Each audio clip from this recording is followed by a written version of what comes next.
Hey, what is up guys? GuitarRock here. Welcome back to another Snowbreak Containment Zone video. Alright, today's video is going to be quite important.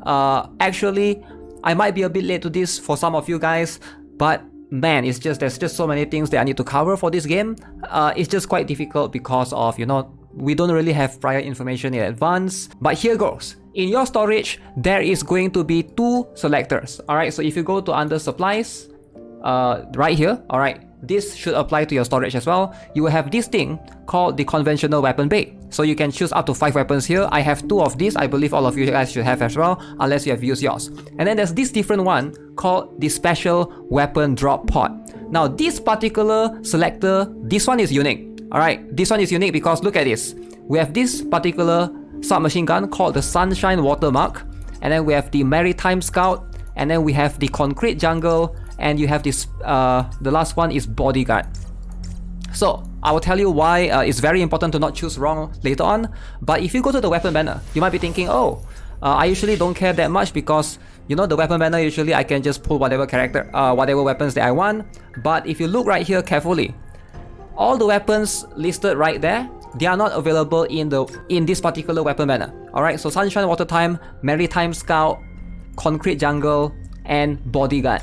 Alright, so that's an SMG. You can't find them here. So that means you will never be able to obtain them from this particular weapon banner.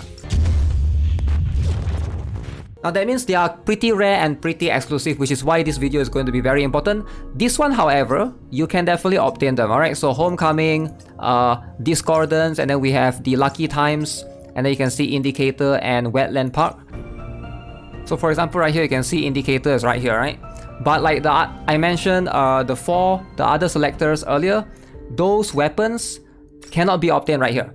Now I'm going to talk about, in particular, special weapon drop pod.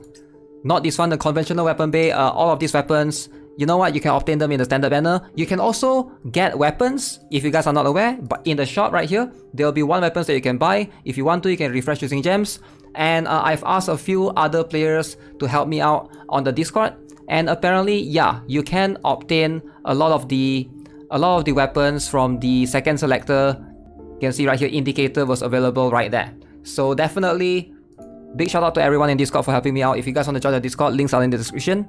So let's talk about this particular banner. Why are the weapons here very, very important?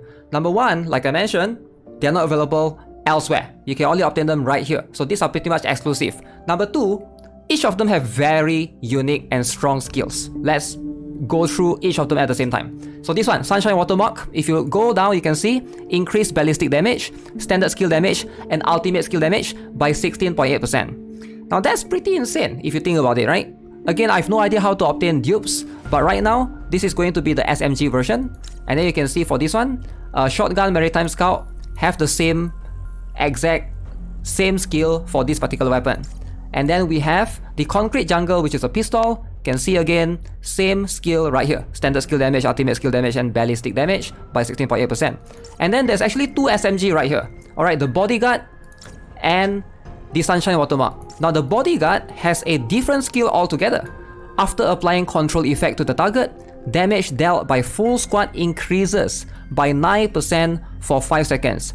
Now this weapon is actually really, really good for support units. Alright, for anyone that can CC, applying control effect, that means you will be able to increase, 9% of your attack for your entire squad. That is actually pretty huge if you think about it. So this weapon is even crazier than it seems. If you compare all of the weapons here with all the other 4 stars, you would notice that the skills here are actually really strong. Alright, so they are more like 4.5 stars rather than 4 stars, which is why you shouldn't want to pick wrong.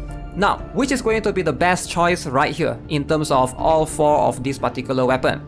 In my humble opinion, Concrete Jungle has a very unique spot right now because of its high rate of fire. Now, if you guys are not aware, let me show you my Akasha with this particular weapon. So right now, my Akasha is using Tiny Tool. Now, Tiny Tool, if you guys are not aware, the rate of fire for this weapon is 75. Okay? Now, if you guys are not aware, weapon rate is the firing rate, right? So 75 is something like this. This is very slow. Okay? So again, this is a 75 weapon rate.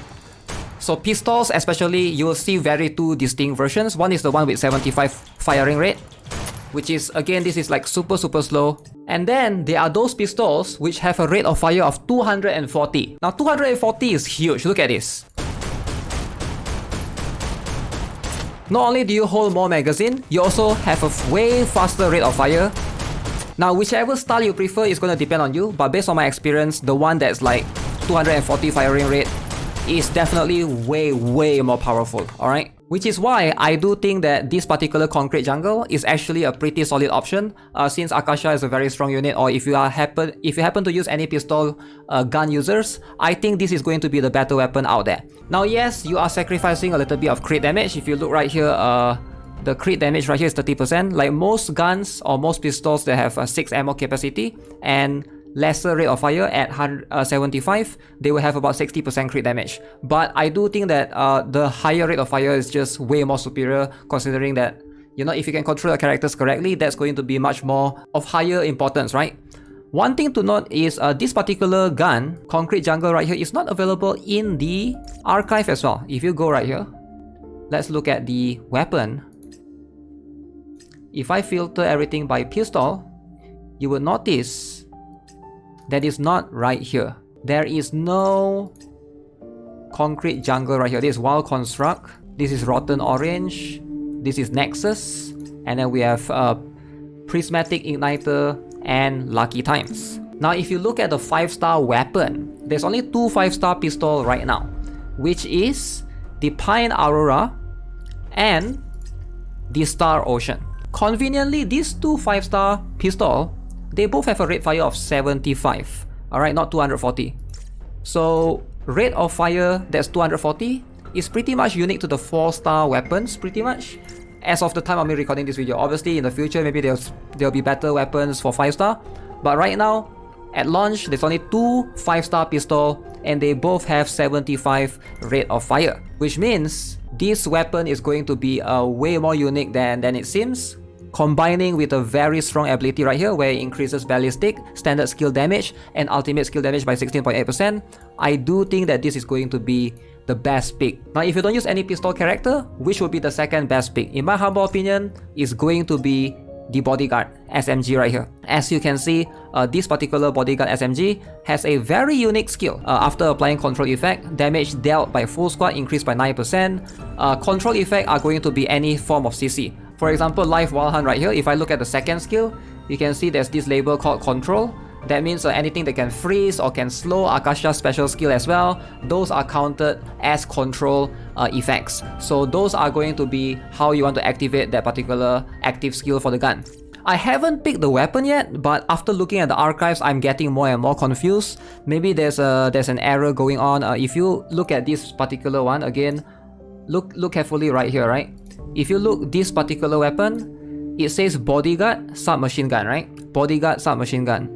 And this is going to be apparently a SMG weapon. But if I go to the archive, and if I go to the weapons, and if I filter by Submachine Gun SMG, there's no weapons called Bodyguard. This is called Atrium Frontline. And then we have the Hypochlorous Acid, we have the Frigate Bird, we have Arctic Fox, we have Work in Progress, which I already have, Ionized Jellyfish, Homecoming, and the Pass Sai. So there's no Bodyguard right here. And if I go to the pistol section, now there's a gun called Bodyguard. So I'm very confused. Again, I'm not sure if it's just the mistranslation or some error going on, but I can't find a SMG called Bodyguard in the archive. I'm not sure about that, what's going on with that, but regardless, I do think that the best choice of weapon for me, personally, is going to be the pistol, and that's what I'm going to pick. This particular one, a very unique weapon altogether. Now as for this particular one, feel free to choose whichever that you need depending on which characters that you're using, right? So this is going to be of less importance. Like I mentioned, all these weapons, somehow they have a chance to appear in the shop. You also have a chance to obtain them in the gacha, so I wouldn't worry about it too much. Alright, so that's gonna be it for this video. Hope you guys enjoyed it. Subscribe if you guys haven't already, and if you guys have any questions, leave it in the comment section below. Have a nice day. Goodbye.